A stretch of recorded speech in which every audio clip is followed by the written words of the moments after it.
네, 현재는 연말 기준으로 종목당 상장 주식을 10억 원 이상 보유하면 대주주가 되고요.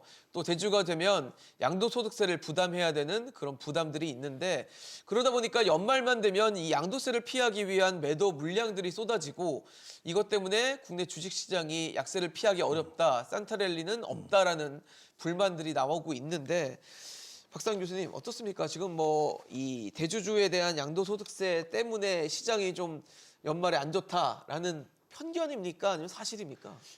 이게 사실이라고 볼 만한 근거는 사실 없습니다. 이게 뭐 예를 들어서 연말 전에 한 거래일 5일, 6일 동안에 뭐 매물이 많이 쏟아진다라는 이야기가 있는데 여러 가지 이유가 있을 수 있고요. 예. 실제로 양도소득세를 회피하기 위해서 얼만큼 매물이 나왔는지는 정확한 통계가 없어요. 그리고 전체 거래량 비중에서 어느 정도 되는지도 불명확하고요. 그래서 좀 너무 과장된 측면이 있다라는 말씀 하나 드리고 싶고, 두 번째는 만약에 대주주 때문에 양도세를 내는 걸 회피하기 위해서 사실 갖고 있고 싶지만 세금 안 내려고 물건을 내놓는다. 네. 그러면 다른 투자자들에겐 좋은 기회죠. 오히려 값싸게 지금 주식을 이 사람은 세금 안 내려고 주식을 자기가 생각하는 가치보다 더 있는 주식을 세금 회피할 목적으로 내놓았다. 그러면 다른 일반 투자자라든지 또는 기관 투자자들이 좋은 매수 기회죠. 오히려 정말 이른바 우리 개미들을 그렇게 걱정하시면 개미들에게는 크리스마스 선물을 주는 거예요. 오히려 그게. 그래서 대주주들이 물량을 내놓는 물량들이 그렇죠. 당연히 지금 네. 말씀 좀 논지는 대주주로 분류되시는 분들이 사실 대주주 분류되는 게 쉽지가 않아요. 한 종목당 10억 이상을 갖고 있다는 것은 굉장하게 투자를 많이 하고 있습니다. 물론 뭐 삼성전자 갖고 있으면 그렇다는 말씀을 하시는데 그럼 삼성전자 그 큰 규모에 조금 내놓는다고 얼마나 주가에 영향을 줄지는 저는 잘 모르겠고요. 그다음 두 번째는 그렇다면은 다른 일반 투자자들에게는 더 좋은 기회예요. 그래서 이거를 뭐 주가가 떨어져서 나쁘다라는 식으로 이야기하는 논리 자체도 제가 좀 이해하기가 어렵다라는 말씀을 드리고 이게 총선을 앞두고 공매도 금지하고 또 지금 아시다시피 25년 1년이 있다가 이제 금융투자소득세 과세를 네네. 하게 되어 있습니다. 그걸 생각하면 사실은 이 대주주 요건을 더 강화시키면서 점점 페이징 아웃 해 가는 게 맞습니다. 그런데 갑자기 10억에서 지금 50억을 올리고 그럼 내년에 갑자기 그러면 또 5천만 원 이상 금융투자소득세를, 금융 투자 소득세를 내야 되나? 부과하고 한다는 거 이것도 논리적으로 안 맞고 큰 혼란을 초래할 수가 있어요. 그래서 이건 뭐 단지 총선용으로 지금 자본시장을 정부가 교란시키고 있다. 그러니까 주가를 끌어올리기 위해서 이런 일을 했다고 만약에 하더라도 그건 펀더멘털한 밸류에이션이 아니고 이런 정부가 시장의 개입을 통해서 부양을 한다는 거는 나중에 오히려 주가가 더 떨어지는 정말 개미들이 이거 믿고 투자하고 들어갔다가 나중에 더 쪽박을 쓰게 만드는 일시적으로 눈 가리고 앙호하는 정말 나쁜 정책이다 저는 생각합니다.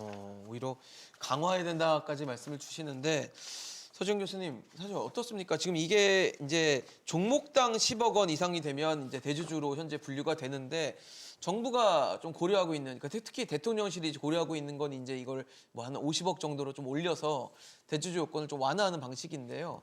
정말 시장에서 일각에서 얘기가 나오는 것처럼 이것 때문에 막 매물이 쏟아져 나오고 시장이 약화되고 이런 흐름으로 가고 있는 게 맞습니까?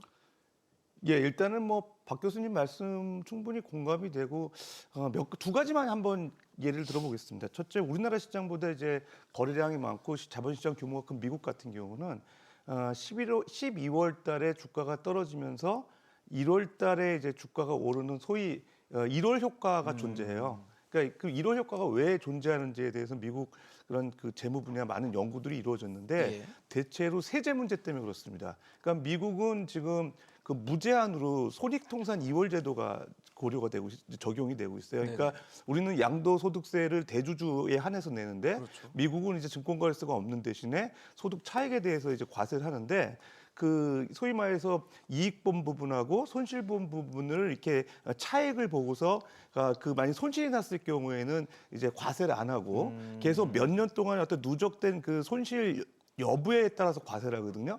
그러니까 실질적으로 평가 손실이 났을 때 연말에 되면 실현 손실을 내게 되면은 과세를 안 하거든요.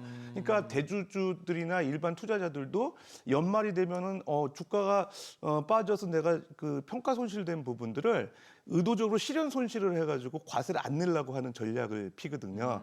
그리고 그렇게 되면 주가가 많이 빠지잖아요. 그렇겠죠. 그다가 1월 달에 다시 이제 매수를 해서 이제 수익을 내려고 하는 전략들을 하기 때문에 대체로 1월달 주가 많이 오르는 현상들이 1월 효과라고 합니다. 그래서 보통 우리 재무 분야에서 이제 시장 효율성이 좀 저해되는 요인으로 1월 효과를 마켓 어노멀리라고 해서 1회 현상으로 보는데 우리나라 같은 경우는 어떠냐 봤을 때 우리나라는 최근에 보게 되면 이제 납회일이라고 증시에서는 그러는데 연말에 이제 장 종료일 보통 한 12월 28일 정도 되면 우리나라는 T+2일이 결제가 되기 때문에 2일 전까지만 실질적으로 이제 주식을 보유했을 경우에 이제 대주주 여부를 판정받게 되거든요. 그때 이제 만약에 내가 10억 이상이 되면은 만약에 이제 그 내년 반기 5월 달쯤 돼가지고 그 3억 원 이하가 되면 뭐 20% 이상이 되면 25% 이게 과세라기 때문에 그때 분명히 이제 주식을 팔거든요, 사람들이.